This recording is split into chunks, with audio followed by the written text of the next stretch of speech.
Hi everybody, Matt back with you. Hope you're okay. Today I'm in Leeds city centre. This is just a short video. It's to tell you a story of a man who lived in Leeds, who suffered a horrendous fate at the hands of people who should really have been protecting him. This is the story of David Oluwale.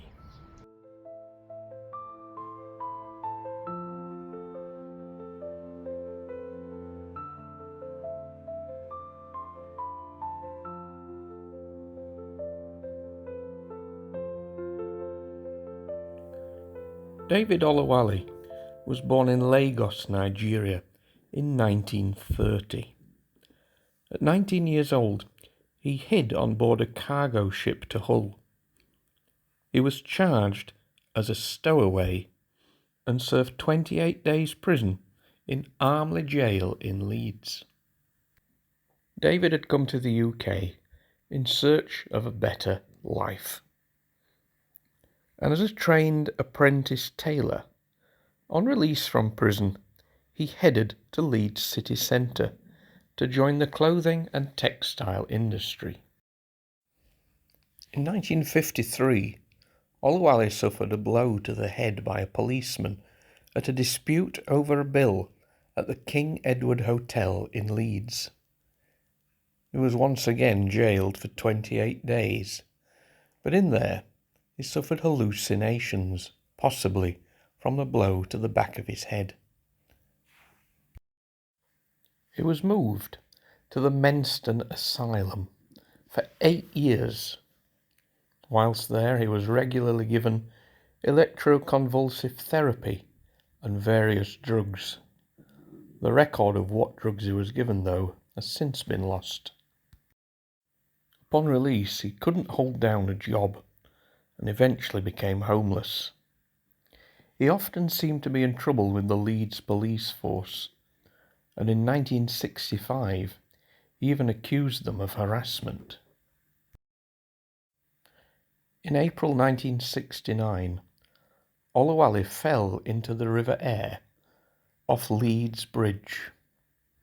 How he fell is unknown. Whether he was thrown, chased, or fell accidentally is unknown. However, witnesses claim 2 police officers had chased a man onto the bridge that night. David's body was not recovered from the water until the 4th of May 1969, and a verdict of accidental drowning was recorded by the coroner. He was buried at the Killingbeck Cemetery. However, the circumstances leading up to David's death were about to be revealed. Those events were described as the physical and psychological destruction of a homeless black man whose brutal, systematic harassment was orchestrated by the Leeds police force.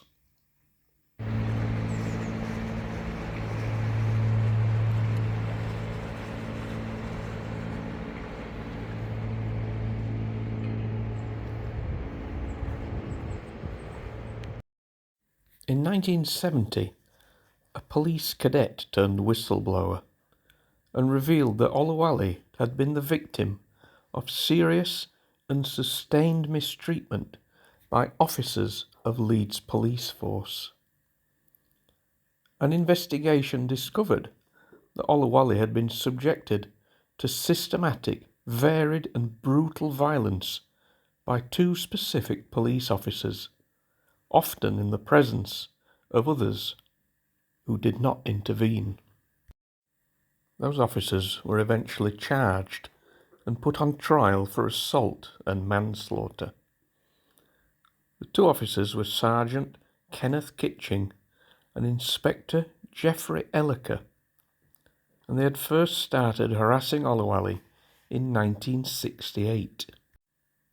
They had regularly beaten him, kicked him in the groin, and even urinated on him. They would make him bow before them on his hands and knees. but they would kick away his hands supporting him so he would land on the floor on his head and face. They would verbally abuse him with racist taunts. They even drove him out of Leeds regularly and abandoned him on the outskirts. On the 17th of April 1969, finding David sleeping in a shop doorway, both officers had appeared beating him with truncheons, and the last sighting of Oluwale was then of him running onto Leeds Bridge, pursued by the officers. The manslaughter trial took place in November 1971. Inspector Elliker was already in prison for covering up the circumstances of the death of a 69-year-old woman. It seemed even the judge at the trial was on the side of the officers and pointed out that Oluwale was a dirty, filthy, violent vagrant, and he directed the jury to find the defendant not guilty. However, in what became a legal first, the jury unanimously returned guilty verdicts on the assault charges. The manslaughter charges had already been dropped. Elliker received 3 years prison, Kitchen 27 months. So despite the personal opinion of the judge, Oluwale had been described by those who knew him as an unassuming and often cheerful man, despite the cards he'd been dealt and the time he'd been in Leeds. The trial made national headlines, and over the early 1970s there were many articles, stories, and even a play written about what had happened to David Oluwale. It was only in 2007 the paperwork behind the case became unclassified and the story returned to the national headlines. A charity called the David Oluwale Memorial Association was formed in 2012. Over 50 years after his death, David Oluwale has been remembered by the Leeds community. A public sculpture, the Hibiscus Rising, was revealed in 2022. A blue plaque commemorating David was also unveiled on Leeds Bridge, in the location where he fell into the water. The plaque was stolen on the first night it was unveiled. A new plaque was placed there, but this was also vandalised, and racist graffiti was scrawled on the bridge. The current plaque has been in place after being unveiled in October 2022. The newest memorial is a bridge that opened in January 2023. This bridge is the David Oluwale Bridge, crossing the river where David was drowned. David Oluwale's death resulted in the first successful prosecution of British police officers for involvement in the death of a black person.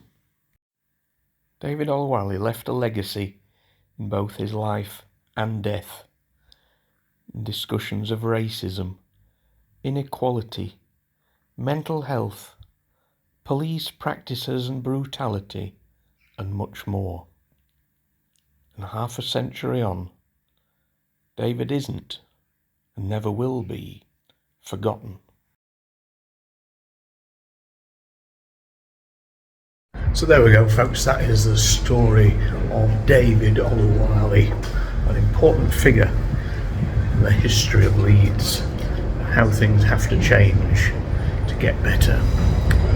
I'd like to think things are today, at least a bit. See you soon.